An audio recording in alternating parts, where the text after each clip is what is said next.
diapain ya? Tadinya dibenturin. Kemana? Ke motor, terus ke aspal. Engginya tuh mau nolongin, tapi Engginya juga kena.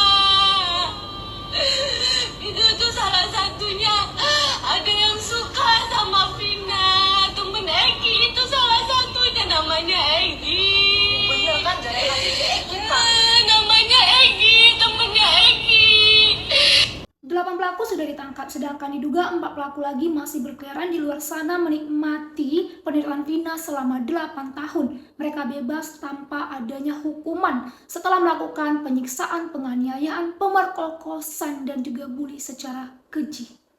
Lucunya semua pelaku mengaku salah tangkap. Lalu siapa pelaku utamanya? Bahkan di BAP, ke-8 pelaku ini telah mengakui kalau mereka itu memperkokos Vina secara bergilir. Begini kata mereka, belum sempat mengeluarkan sperma, ia telah ditarik oleh temannya. Dan Vina pun diperkokos secara bergilir oleh teman-teman si Egy ini dalam keadaan setelah Vina itu dipukul menggunakan kayu, kepalanya itu berdarah, wajahnya itu lebam. Dan setelah itu pun Vina masih mendapatkan kekerasan fisik, di mana teman-teman si Egy ini melindas kaki Vina menggunakan motor. Kejadian keji ini terjadi 8 tahun lalu, tepatnya 27 Agustus 2016. Di pukul 21 WIB, Vina dan Egy ini berboncengan dan bertemulah dengan rombongan Egy, yang kemudian rombongan Egy ini mengejar si Egy dan Vina dan memukul bagian belakang si Egy. Nah, Egy di situ masih bertahan dan tetap tancap gas hingga sampailah di flyover di daerah desa Kepompongan. Di sana motor Egy ditendang oleh rombongan geng motor tersebut hingga Vina dan Egy terjatuh tersungkur. Tak sampai di situ aja, Vina dan Egy pun dipukuli dan juga ditendang hingga babak belur dan juga dipenuhi oleh darah. Vina dan Egy pun dibawa oleh para geng motor tersebut ke area Tanah Lapang, tepatnya di seberang SMPN 11 Cirebon. Di sana Vina dan Egy masih tetap mendapatkan siksaan hingga Egy, pacar Vina, meregang nyawa karena luka yang cukup parah di area kepalanya. Nah, di sini tuh Vina tuh masih bertahan, guys. Dia tuh masih hidup walaupun dia nggak sadarkan diri. Yang bikin kesel apa coba? Di saat Vina itu tak sadarkan diri, para bajingan-bajingan psikopat tersebut memperkokos Vina secara bergilir.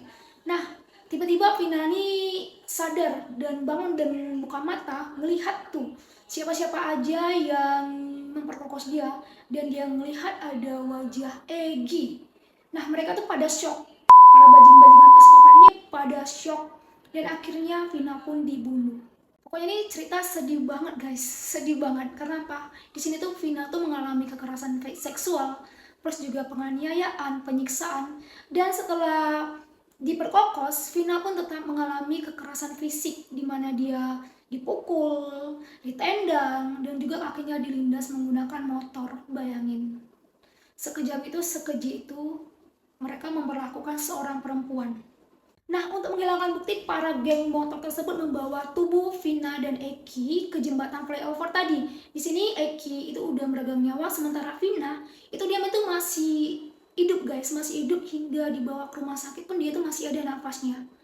Nah, para geng motor tersebut membawa tubuh Egy dan Vina ke jembatan tadi, yang seolah-olah agar terlihat mereka itu meregang nyawa, terlihat seperti kecelakaan. Yang anehnya lagi, ini pula lah yang diaminin oleh para oknum polisi yang menangani kasus tersebut. Cukup aneh bukan? Yang keluarga aja nggak percaya, orang awam aja yang bukan polisi, ibaratnya yang orang bukan tamatan SD sekalipun, tetap curiga. Kenapa? Kecelakaan motornya itu masih bagus, dan juga tiang listrik itu nggak ada yang rusak. Kecelakaan dari mana? Dipandang dari sudut mana? Nah, keanehan kedua, mereka itu kan masih umur 15 sampai 22 tahun. Tapi kok mereka bisa berpikir sejauh itu? Apa orang di luar sana, orang-orang umur 15 sampai 22 tahun itu memang berpikiran sejauh itu untuk menutupi kejahatan? Apa cuman aku yang berpikiran 15 sampai 22 itu kayak masih nggak tahu nih cara menutupi kejahatan? Kok bisa gitu ya? Keluarga Vina yang mengetahui kalau Vina ini meninggal karena kecelakaan merasa janggal dengan keadaan tersebut. Kenapa? Karena situasinya nggak menunjukkan kalau itu tuh terjadi karena kecelakaan. Dan yang horornya lagi, itu neneknya Vina mendengar Vina kesakitan gitu. Mendengar jenazah Vina menangis karena kesakitan. Bahkan nenek Vina ini mendengar suara Vina tuh kesakitan. Kayak suara roh kesakitan gitu. Kontak batin tersebut yang seperti menunjukkan ini tuh bukan kejadian kecelakaan biasa. Bukan kecelakaan biasa yang walaupun dilihat secara tubuh Vina itu dipenuhi dengan luka-luka, kaki patah. Tapi Rovina ini datang ke sahabatnya dan mengungkapkan kejadian yang sebenarnya, bahkan menyebutkan nama pembunuhnya itu Eki. Vina menyebutkan kalau Eki ini adalah anak seorang pejabat tinggi. Nah, berawal dari suara rekaman tersebut, kakak Vina ini membawa bukti tersebut kepada pihak kepolisian dan menyerahkannya. Nah, disitulah pihak kepolisian nih mulai mendalami dan juga seperti ada insting nih, bukan cuman sekedar kecelakaan tunggal aja, tapi ada yang lebih lagi yang dialami oleh Vina dan Eki yang dilakukan oleh 12 tersangka tersebut. Ini polisi mulai mencari tahu nih dan melakukan penangkapan. Di situ polisi udah menangkap 8 tersangka nih. 8 tersangka tersebut sudah ditangkap dalam keadaan saat itu mereka lagi pesta miras gitu.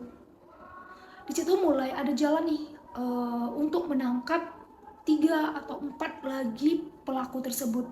Nah, walaupun belum tertangkap, setidaknya ada 8 yang memberikan jalan untuk menuju angka 4 tersebut. Walaupun butuh 8 tahun, tapi keluarga Vina hebat sih menurut aku, karena dia kuat banget, sumpah kuat banget, dan juga tidak sekedar puas gitu ya, nggak sekedar puas hanya 8, tapi memang harus benar-benar ditangkap. Karena apa?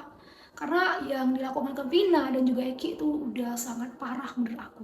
Nah, pada tahun 2016, Egi dan ketiga pelaku lainnya ini kan masih berkeliaran, masih bebas gitu ya kan. Nah, pada saat itu, Egi ini kayak diceritakan kalau dia ini seperti anak, atau bukan seperti sih, tapi dia itu lebih digambarkan seperti anak seorang pejabat tinggi yang mempunyai pengaruh yang sangat luas, sehingga para polisi atau penegak polisi yang lainnya itu kayak nggak berdaya gitu buat menangkapnya si Egi ini. Nggak berdaya dan juga kayak bungkam lah ya kan. Nah, pada tanggal 21 Mei 2024, polisi itu secara halus memaparkan kalau si Egy ini bukanlah anak anggota polisi atau pejabat tinggi, bahkan anggota pemerintahan yang jabatannya berkuasa, bukan, melainkan anak seorang buruh. Yang di sini tuh kayak masyarakat itu pada nggak percaya, kaget, ya banyak pertanyaan juga. Anak orang buruh penangkapannya butuh 8 tahun. Berarti hukum kita ini memang benar-benar merata.